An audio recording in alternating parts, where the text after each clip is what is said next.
to. So is the news biased, right? And there's some interesting research that's been done about this, probably the most famous of which is research that was done by a guy named Herbert Gans. And he was trying to investigate the question of what journalistic values really are, not just like supposing that journalists are liberal or conservative or what have you, but actually going and doing a long period of research on it. So he conducted in-depth analysis and observation of 4 sources: the CBS Evening News, NBC Nightly News, Newsweek, and Time.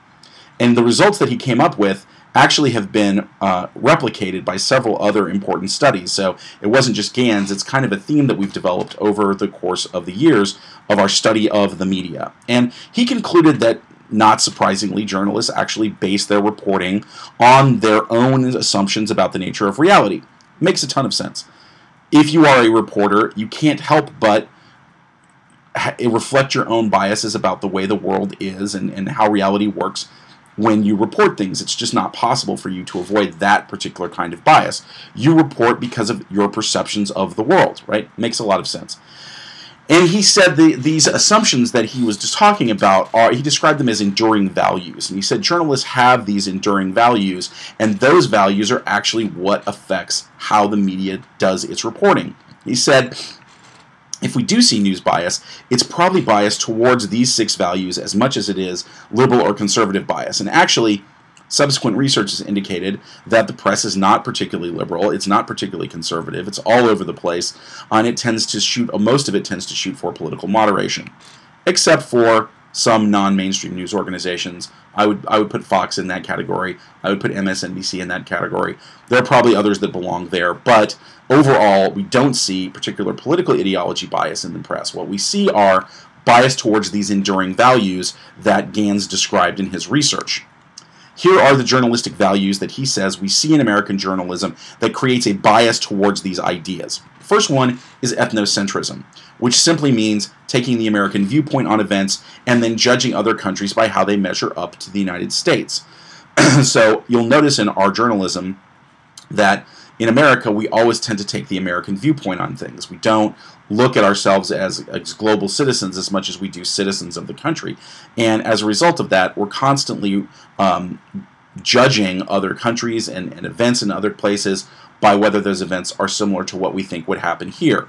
And we value our own nation above all others. We're a very nation-loving people, and you see that in the way that reporters address their subject. The second one of these enduring values is altruistic democracy. Altruistic democracy just means assuming that democracy is the best form of government, right? That a government official should behave altruistically and citizens should be involved at the grassroots level. So it's not just a question of saying, oh, democracy is better than dictatorship or communism or whatever.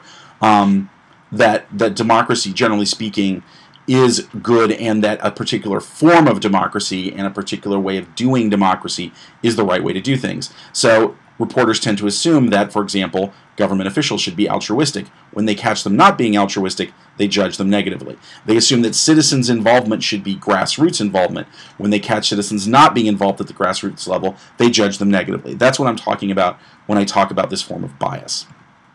The third one of these is responsible capitalism, which just is the notion that economic growth is good and that government regulation is bad. This is a deeply held belief and a very broadly held belief among various kinds of journalists. There's a big notion that the free market is an excellent thing and that government ought not to regulate, which is interesting because it's often a complaint of the far right that the press doesn't do this, but we know from extensive research they actually do, that there's a pretty strong bias toward the free market and away from government regulation. As a result of that, you see both unions and consumer organizations judged negatively by the press because we see them as organizations that exist to pressure businesses.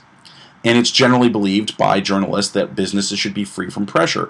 So often you'll see either implicitly or explicitly negative valuations of things like unions and consumer organizations that exist to help consumers because the notion is that we ought to have unfettered business. The fourth one of these is small-town pastoralism, and that is the notion that the news promotes rural and anti-industrial values. In other words, small towns over big cities, right? And not only that, but the notion of nature and smallness, and that actually promotes the kind of environmentalism that you tend to see amongst reporters. Not so much a political ideology of environmentalism, but more of a notion of what's good and what's bad. And you'll see a lot of times news reporters talking about small town life as though it's perfect and idyllic, and big city life as though it is inevitably awful and difficult and stressful. That is a pretty significant bias throughout the news. The fifth one of these is individualism. Reporters tend to value the preservation of the freedom of the individual, and they like to promote particularly this notion of rugged individualism, which is self-made people who will at least tell you that they have lived their lives and become successful without the aid of others, although that is always problematic given that we all grow up in a particular society that's not entirely individualistic. But the idea of bootstrap pulling up self-made people is extraordinarily popular amongst journalists, and you see that reflected in the way that they report. Finally, moderation. The news discourages excess and extremism, both in the sense of personal excess and in the sense of political excess and extremism. The journalists in America tend to denounce that sort of thing and tend to view it negatively. All right. I want to talk about, for just a second, the 4 principles of journalistic ethics, because we're talking about media bias, which a lot of people think of as an ethical issue, but there actually is a code of ethics that journalists are supposed to abide by. There's a Society of Professional Journalism, and they have a widely accepted code of ethics that's kind of considered the gold standard for an instruction about how journalists should operate. And they have 4 main prescriptions within this code of ethics, which just means basically 4 pieces of advice that journalists are supposed to follow. The first one of these is seek truth and report it. That is, from this standpoint, the primary job of journalists, to seek the truth, and then when you find the truth, to make sure that you report the truth, which tells journalists that they are supposed to be truth seekers and that they have an obligation to reveal what they find out.